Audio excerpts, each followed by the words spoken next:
inaad muuqaaladeena si bilaash ku daawatid waa mid aan ugu talagalnay oo waqti badan gelinay. laakiin inaad hal subscribe nagu caawiso waa mid qaadanaysa wax ka yar hal second. Assalaamu calaykum. akhyaarta sharafta badan, waxaad horay u daawateen hordhaca taxane aan rajaynayo in uu nolosheenna wax badan ka bedeli doono. muuqaalkan waxaan inkula wadaagi doonaa qaybtii koowaad ee ku soo dhawaada mowduuceena maanta.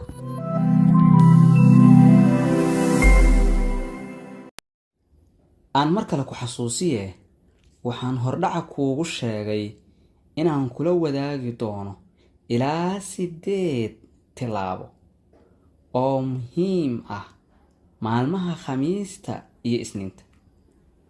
Tilaabada koowaad: bedel shiishka diiradaada kuna aadi wanaagga.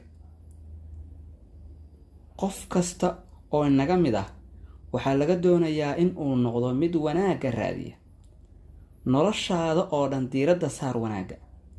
maxaad u raadisaa xumaanta qof ama xaalad leedahay adoo awooda inaad raadiso wanaagga?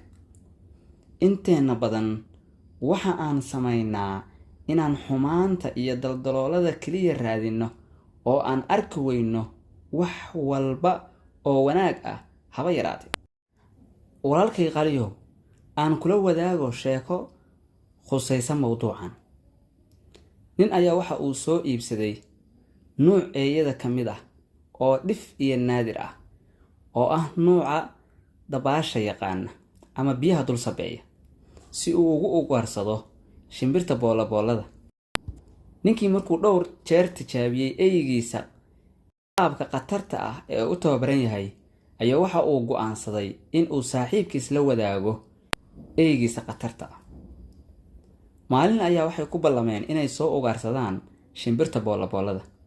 markii in yar la socdayba waxay ishu qabatay shimbiro badan oo dul sabaynaya xeebta. isla markiiba waxa uu ninkii ku fasaxay eeyga. maantii oo dhan ayuu dhowr shimbirood soo qabanaya isagoo biyaha dhex maraya.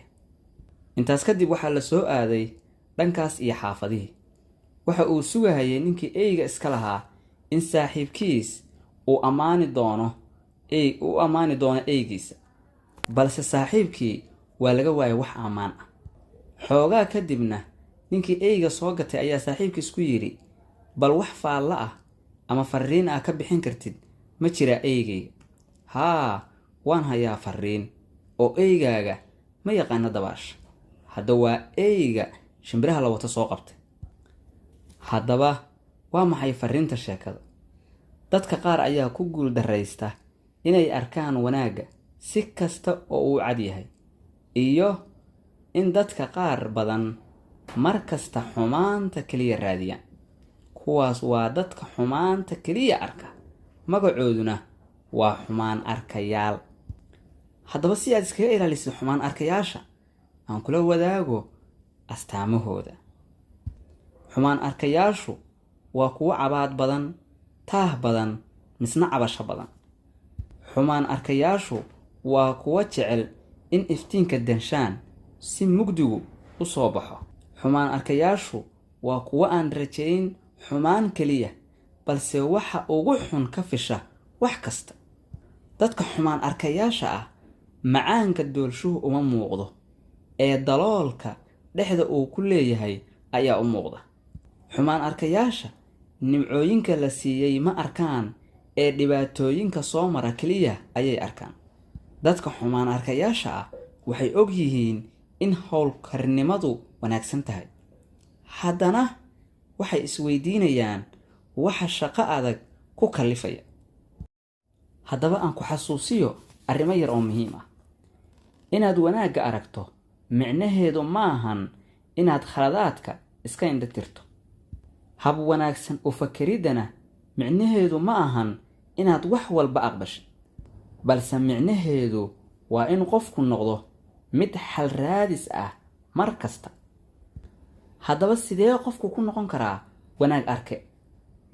haddii aad doonaysid inaad noqotid wanaag arke, noqo mid xasilan oo aysan waxba saamayn karin deganaanta maskaxdiisa.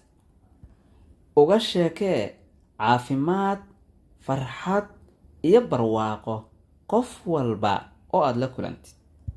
dhanka iftiimaya ka fiiri wax walba.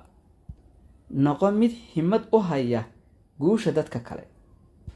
iska ilow khaladaadkaagii tegay oo xoogga saar guulahaaga mustaqbalka.